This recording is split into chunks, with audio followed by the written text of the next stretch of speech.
parmi Dr News. J'espère que vous avez la chaîne de référence d'Abino, la chaîne par laquelle pour vos informations, vous avez la chaîne, Voilà.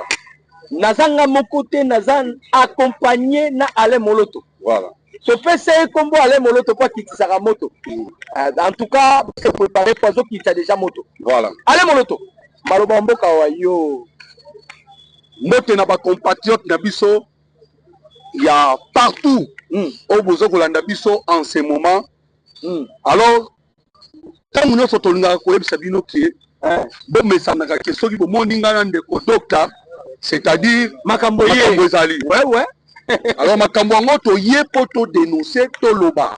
Oui. Parce que nous objectif to zaranango ezaka que la défense de la patrie.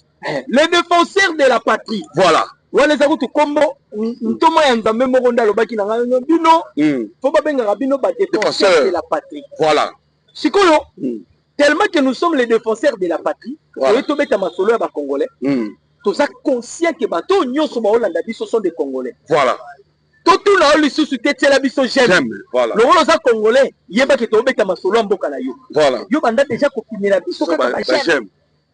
Au moins que ozala mutu moko nde baata yaki na yo, fo baata yako ya. Voilà. Peut-être yenda yaki na yo nde otela biso j'aime te. Voilà. Mais si oza congolais, ozo soutenir l'action ya chef de l'État. Voilà. Ozo ko porter soutien no indéfectible pa ya mukonzi ya mboka. To ko senga yo te. Voilà. Yo moko banda kotela biso kaka ba j'aime. Moloto. Voilà. To ko beta masolo te sa ke to yebisa bango sommaire ya likambo to memeli bango. Voilà. Masolo nini to memeli bino? Boyo kabino moko. Bandeko.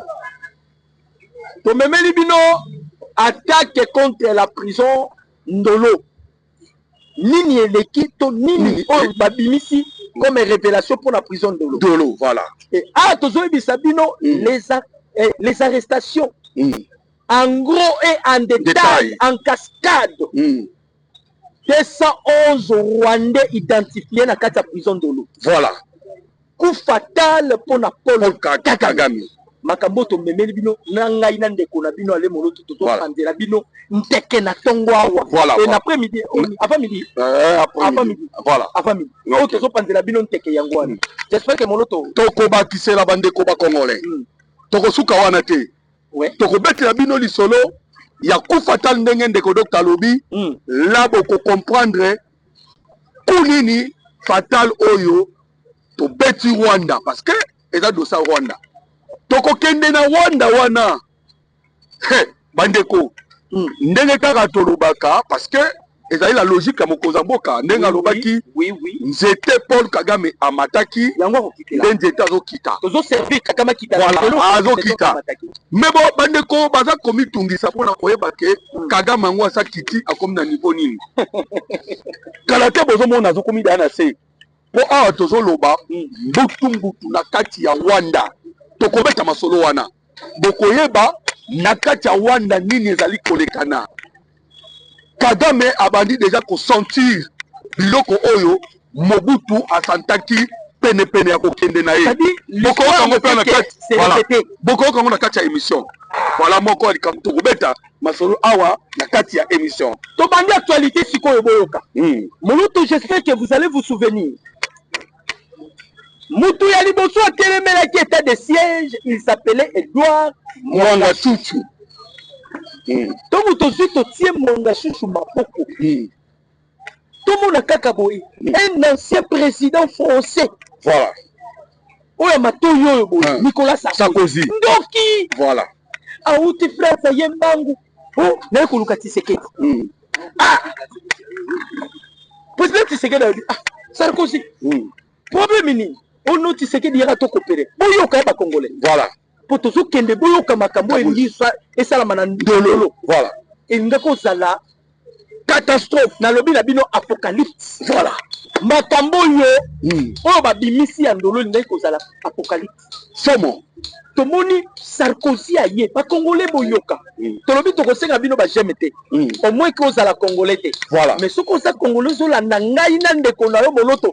Ndenge bino moko bolobi na biso que vous êtes des défenseurs de la patrie. Voilà. C'est la biso ka ba GMT. président Tshisekedi ayambi Sarkozy.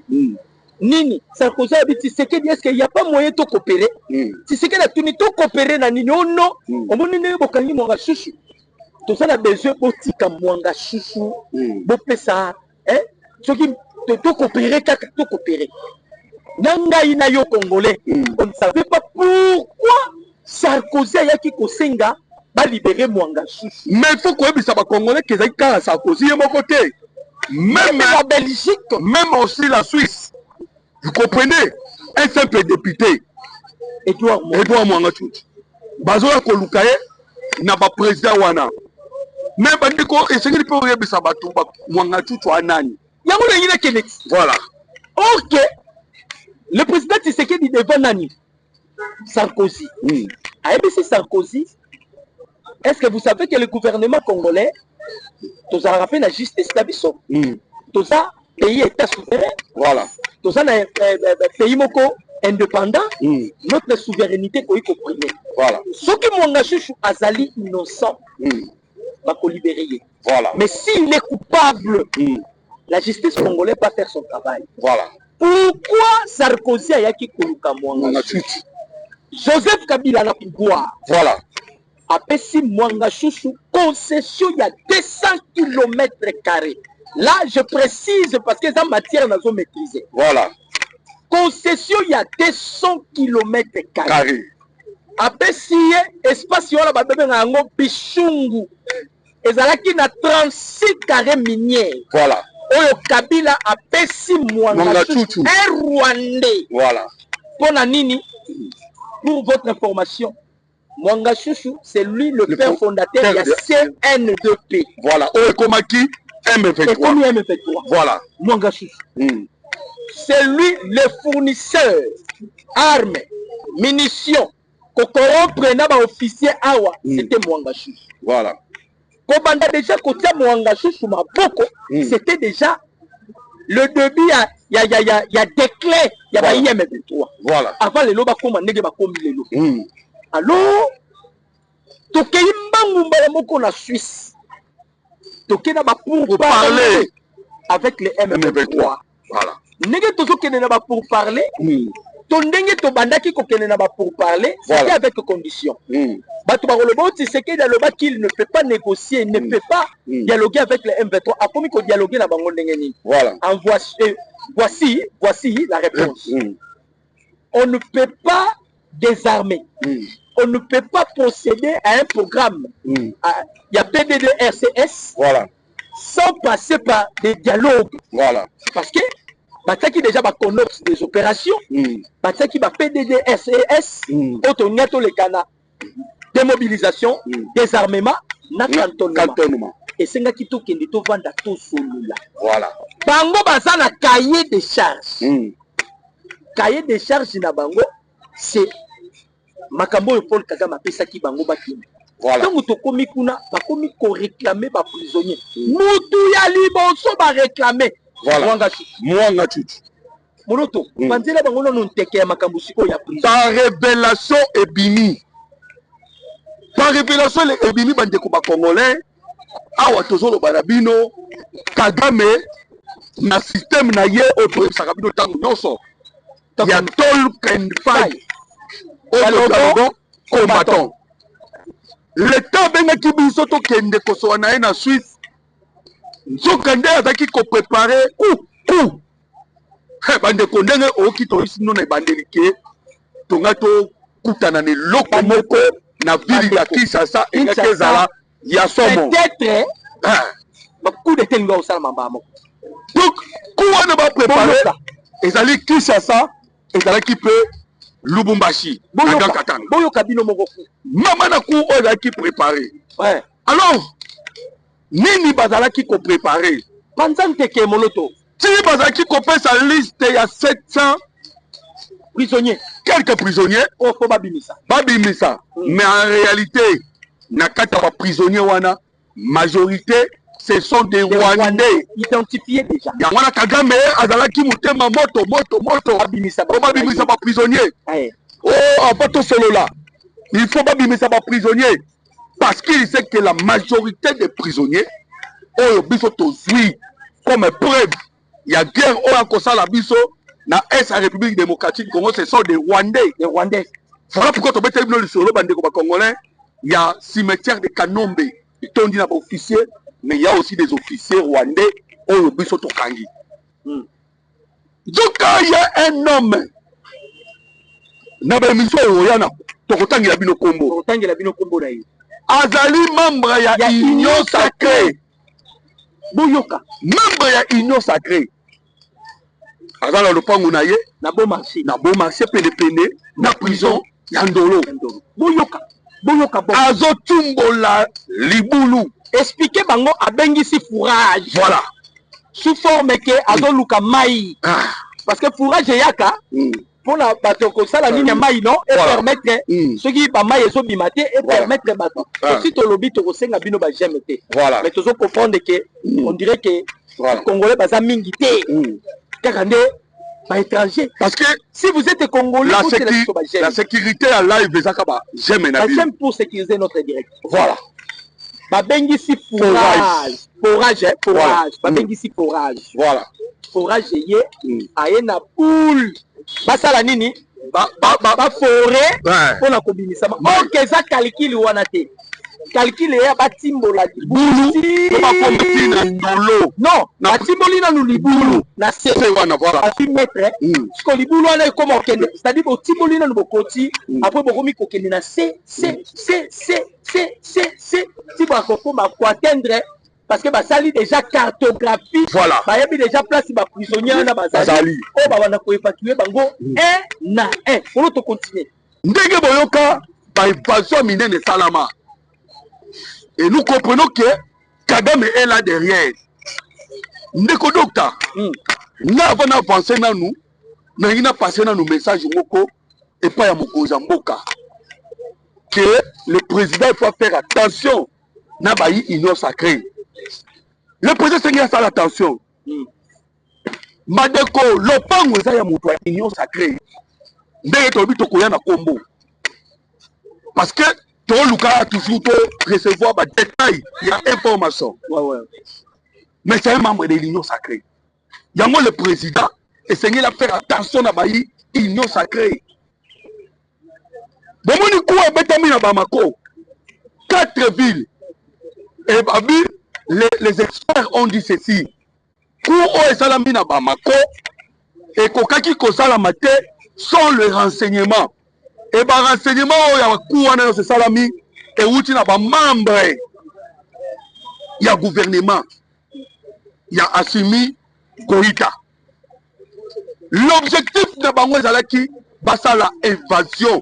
Babimisa ba généraux, Babimisa Edouard Mwangatout avec 211 Rwandais au bazin la prison centrale ya Makala. Voilà.